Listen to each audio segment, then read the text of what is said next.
Hey, what is happening? This is John Delony with Ramsey Network. It's awesome to see you again. So I've been getting blown up with all of your emails, and I don't even know what blown up means other than like a bomb going off, but the kids with the YouTubes and the Instagrams say that means that lots of people are doing a thing. So we're getting blown up with all of your emails at askjohn@ramseysolutions.com.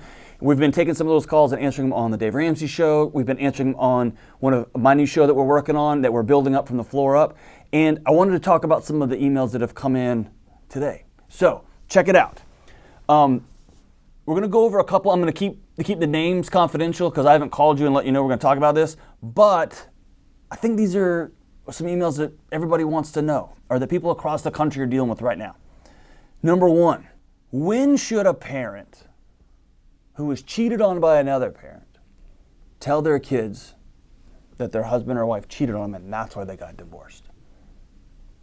The answer, never. Never. Why would you need to tell your kids what happened? You can tell them that me and your dad, me and your mom, we were different people back then, and we made some transitions, and we're better off friends, or we went through some hard things and we decided that this was the best route for our family. But to run down somebody's mother or to run down somebody's dad doesn't do anything but make you feel better for a minute. Because the real question there is not when do I need to tell their kids what their mom or their dad did so that they can know, but it's I want to make sure that they know I was the good guy in this situation, not them. And they don't ever need to know that. You know why? Because your self-esteem, your value as a mom, your value as a dad isn't dependent on the feelings of a 7-year-old or a 9-year-old or a 13-year-old. Your job is to be the grown-up, to be the adult. And the best way to do that is by honoring your kid's mom, honoring your kid's dad, and never talking bad about them. Because no matter how not good at relationships they were, they will always be your kid's mom or your kid's dad. Talk about each other with grace. There's no reason to ever get into the details of why your marriage didn't work with your children. There's no reason to do it. Okay, so email number 2, and then I'll pick my head up. Okay, so email number 2. Here we go. Let's go down to this one. Looks good. I'm in my late 20s.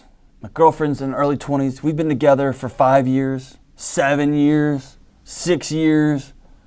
We've been talking about moving in together, getting an apartment, and maybe even getting married. When should we start sharing money? When should I start paying for their cars? And when should they start helping me with my mortgage? Here's the deal. If you've been dating for 6 years, 5 years, 8 years, make a decision. Make a decision. So here's what's so awesome. I dated my wife for 5 years.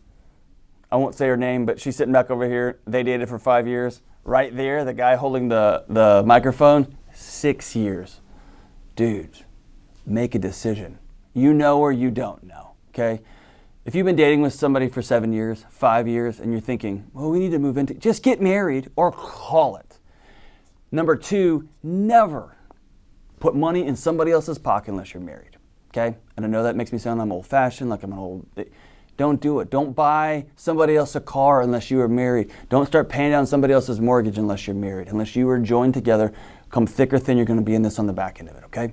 So to recap, don't talk bad about your husband, your wife, your ex-wife, your ex-husband.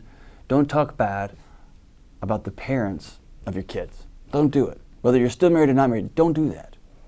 Don't lean on your children for your self-esteem. And number 2, just get married already. Decide you're going to be in it and go for it. Or do the hard thing and just break up and move on. But don't start paying for somebody else's stuff until you're bound together with marriage. I know that makes me sound like an old man. It's cool, dude. I am an old man. This is Dr. John Delony signing off. Have a good week. Subscribe, do the things, push the buttons, and I will see you soon. Take care.